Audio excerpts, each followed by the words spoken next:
Welcome to Business Spotlight. I'm joined today by Ken Baker, and Ken is the founder and the managing director of Bode IT, which is a company based in Maidstone. So, Ken, welcome to the call. It's good to see you. Good to see you too, Kevin. So, Ken, tell us about Bode IT. How did it get set up, and how long have you been running the business? I've been running the business for 25 years. It got set up by fluke. Well, I was unhappy in my previous job and I moved to Maidstone from London, and I started to deal with home users. And whilst we did okay with that, it was hard work getting repeat clients because you fix somebody's computer and they don't come back for 3 years. Yeah. And I essentially had a lucky break. One of my best friends at the time, still a good friend, his mother was a head teacher in a school, Right. and they couldn't get decent IT support. They had IT support and nothing was working right. And they asked, I just offered to go. I can't remember whether they asked me, or she asked me, or I offered to go in and have a look. Anyway, I went in and I solved the major issues that they had. Yeah. So she asked me to come back the week after to tackle some of the other issues. I came back, solved those. And then she said, well, would you like to start working here, like a few hours a week, which I did. Mm-hmm. They got rid of their IT company, and from there, Bode grew as the word got around. Yeah. I ended up with multiple schools, and it's been growing ever since. Yeah, I mean, there's some interesting points in there, because your first point was that basically you fix a computer once and they don't come back for 3 years. If you do a really good job of fixing it, hopefully longer. But then the school situation is, obviously, it sounds to me that initially you were going in and you were putting things right. But have you moved on to more of a sort of recurring income model now? Yes. So now we support 9 schools. Yeah. Most of them are in Maidstone. There's a couple down in Broadstairs that we support completely remotely. Yeah. We were starting to see that kind of trend in schools.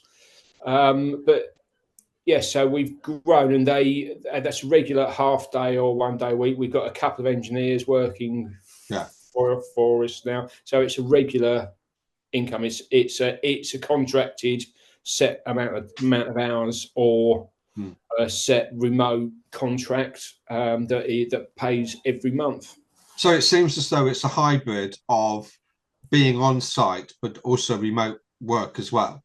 Yeah, right. Exactly. So education, what we found, it's purely budgetary why schools are looking at remote working more. Schools are very busy. Teachers are extremely busy teaching, and they don't get the time to even raise tickets occasionally because they're so busy teaching, doing everything. So having somebody go in once a week that they can see, that goes around and asks, is there any, do you have any issues? And they can just say, oh yeah, actually the other day I couldn't do this. Then we log that down for them, and then we work on it. For those schools where the teachers can log tickets, they can log a ticket on our system, and we'll either do it when we're next in, or often we can remote in and do it from. So there's a real hybrid. It's that on-site thing schools like, because often there's things that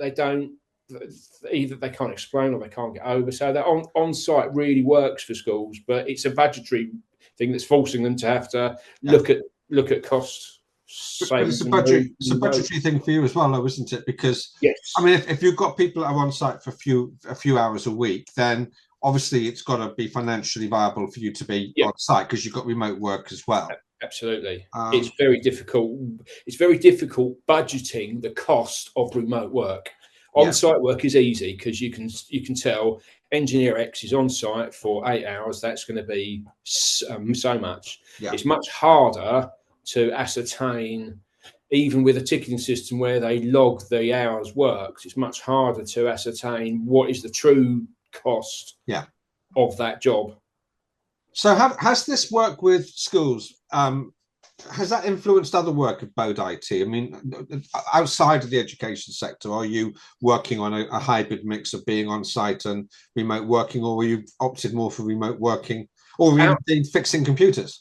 Outside the education environment, we do have business clients, and they're all remote work. Right. Yeah. They're on site when needed, but they're all a remote support contracts.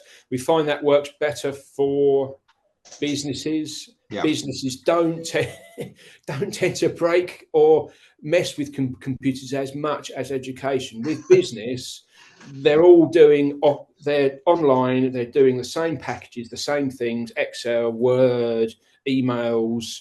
It's pretty much of a much they'll buy computers for the staff, they'll keep them until they stop work. Education, you've got iPads, you've got Chromebooks, you've got Windows, you've got different bits of software. One teacher will want to use this bit of music software, another teacher will want to use a geography program, and they'll all want this working on an iPad. They've got interactive panels, they've got all their visual systems. Yeah. You've got the security side as well. So in education, it's a much harder way of you've got to be much more secure in education. Business standard firewall, the standard businesses just have a firewall that comes with a router. That doesn't cut it in education. You've got to be proactively monitoring as a head yourself. You'll remember you've got to have a firewall, and you've got to be filtering different levels of filtering for different people. You've got to monitor that proactively all of the time, and you've also got to monitor the activity. You're looking out for bullying, signs of mental health issues, so that's far more challenging. Far more. And of course, you've got the fact that one of the risks to the sort of the security, the infrastructure, is actually the people themselves. And with schools, of course, you've got hundreds or thousands of people bringing their devices into the school. Absolutely. As well. So it's not just about firewalls, is it? Yeah, that can be very challenging. Yeah. Okay. So does that? I mean, is this in terms of business lessons? What have you learned from your work with schools, and is that an area you're looking to expand because of that? Yes. We are looking to expand both the education and the business side. We business lessons. I think the biggest lesson if anybody wants to go into education, bear in mind that each school that you go into is its unique environment. And what you do in one school, what works great in one school, don't assume that it will work in another school. You do something one way in one school, you go to do it in another school, and they will absolutely hate it. Baby steps in every school, tread lightly, and just really ask what they want. Engage with the school and ask what they're looking for, how you want it to work, and then just do what they want. Really, often that's another thing. We've lost a contract before because partly we were undercut, but also we knew what the school wanted, what the school needed. However, they had a different idea. They've ended up doing what we said they needed, but we didn't bid and quote for that. We didn't bid and quote for what they thought they wanted. We bid and quote for what they needed, and of course that didn't align. So we got kicked off. Just go with what they want. I think that's a really important then point. Engage with the conversation, and then over time educate them. Actually, you thought we've agreed on that we are doing this. Actually, what about this? What about? And they'll realise over time. Don't force your way in and say, no, you don't want that. You need this. Give them exactly what they asked for, and then engage with them. And I think that's a really and thanks for being honest about admitting to having lost a contract in a way, because there's a really important business lesson there, and that is, well, there's a couple, aren't there, that you kind of highlighted. One is, first and foremost, what schools want and need. They may not be clear because they're not necessarily experts at all. They are focused on learning outcomes. And if you can see an answer that may not be aligned with what they're doing, then the next bit is you said ask questions. I call it coaching, but it's the same thing. It's asking them questions and then repeating back to them what they've said and engaging with them. I think, one of the lessons that you've obviously learned, because you built a business around education, is to understand what it is that educators are looking for. So many businesses go in and say, we can do this for you. We can build your roof. We can refurbish your toilets. We can put your IT into place. We can put a lesson planning system in. We can do this. We can do this. We can do this, without actually asking the question, what does it mean? What do you want? Is that going to be of any use for you? Yeah. I mean, one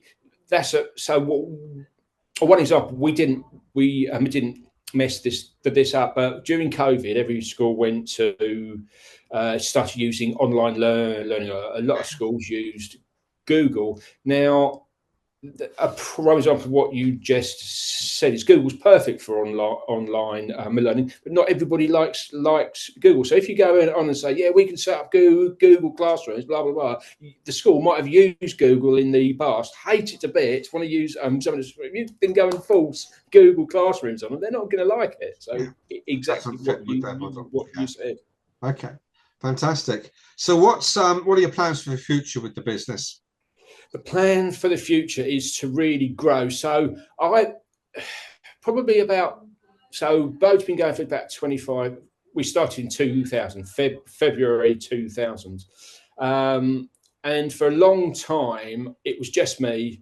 I was happy working on my own. And I must admit that I've lost the opportunity because it really boomed, IT in education, and I didn't want to know anything about it. I was happy be on my own, so I kind of missed the boat there. So the goal now I've got a wife and a family and kids. For the past sort of 10 years, I've been trying to grow it, and that's where we are now. So it's really wanting to get more schools, more staff to support said schools. And really make a difference to the education sector, but grow the business whilst doing it. So you're going to be working to a plan. Yes. And I really like the fact you just kind of casually in passing there told me what your motivation was, which is to make a difference in the education sector. Yes. Yeah. Absolutely. So that sounds like a great note to wind this up on, Ken. Thank you for your shares and very interesting. I look forward to sharing this on. Thank you, Gavin.